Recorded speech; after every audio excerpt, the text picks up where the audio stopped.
We're back into the lab for some Group 1 racing. The CF4 Black Caviar won this race. Fascinating race coming up this time.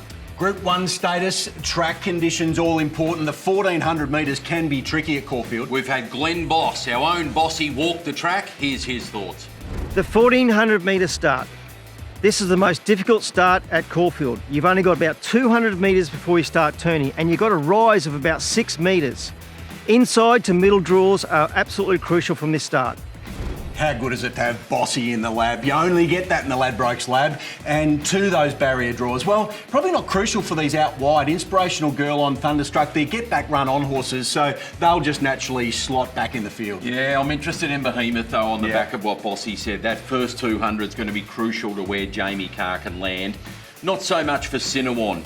Probably wants to sit midfield in the running line and looks to get the chance to drop into that spot from a nice draw. Yep, to the settle grid. Well, a couple of obvious leaders here that I want to talk about. Behemoth, it's like the boy and the beast. Where are they going to settle? You're exactly right, but I think Lightsaber drawn better, which is really interesting because most people have him dropping down to the rail, but Behemoth, the 17-hand monster, are they going to want the 3-year-old being eyeballed and dictated to? I don't think so. I think they'll jump, take hold, let Behemoth cross, and Lightsaber will sit outside Behemoth. Now, that's not on most settle grids, but that's the way I think it'll play out. And what tempo they set is going to be crucial to some of the back markers. Inspirational Girl, I'm Thunderstruck, Cinnamon, they're all going to be midfield or worse and looking to storm down the middle of that Caulfield home straight.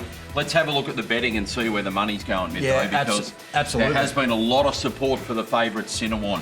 Opened at $5, now into $4. Really well backed. I'm Thunderstruck, 6 out to 650 from the wide draw. Lighthouse, a little nibble, 10 into 9. Surprised at that because couldn't win at lesser grade last start, and now up to Group 1. Going to have to be stand up and be counted time. Lightsaber, just a little bit worried about that drift given my tip that I'm about to get to. I thought they'd come for Peter Moody and the 3-year-old, but I'm sticking with Lightsaber. I just think that this horse has been prepped to the minute to win a Group 1 race. It's had that lead-up run, peaked on fitness, but will be rock hard ready for this one and ready for the battle up the front there with Behemoth. Confidence levels, I'm no Cam Luke, I'm not going the whole hog, I'm not even there, I'm just somewhere midfield and probably wussing out a little. You are no Cam Luke because you haven't tipped I'm Thunderstruck. He'll be filthy on you for that, but I'm similar confidence levels and I'm similar with a horse that's had a lead-up race going into it as well. Cinnamon for me and the same, about a 3 out of 5 confidence. Will having a lead-up run be crucial to winning this Orr Stakes? Drop your thoughts in the comments below.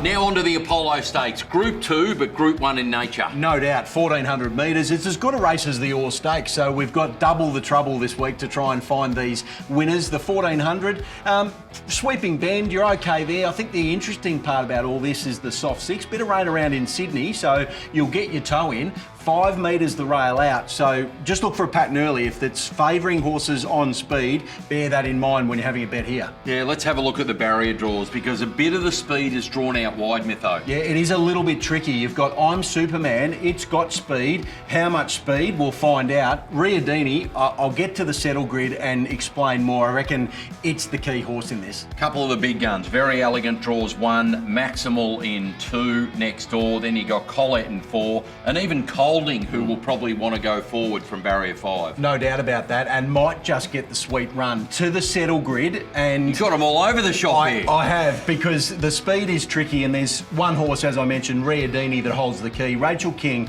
if she wants to go a really good gallop here, well, that might just break this up, which will suit a few of those back markers. Might give I Am Superman a chance to drop even down on the rail with that early speed, and then Colding gets the nice sweet run there, just off speed. Maximal might drop in on rail, so it's going to be all about this early. Yeah, and that potential for tempo is going to be crucial for the Queens here. You've got Colette probably settles near, very elegant from the inside draw, probably down on the rail and looking to get space late. But let's have a look at the betting because it has been an interesting betting race. Not a lot of movement at the top as we see the opening market think it over. Now $4.40 into $4.20.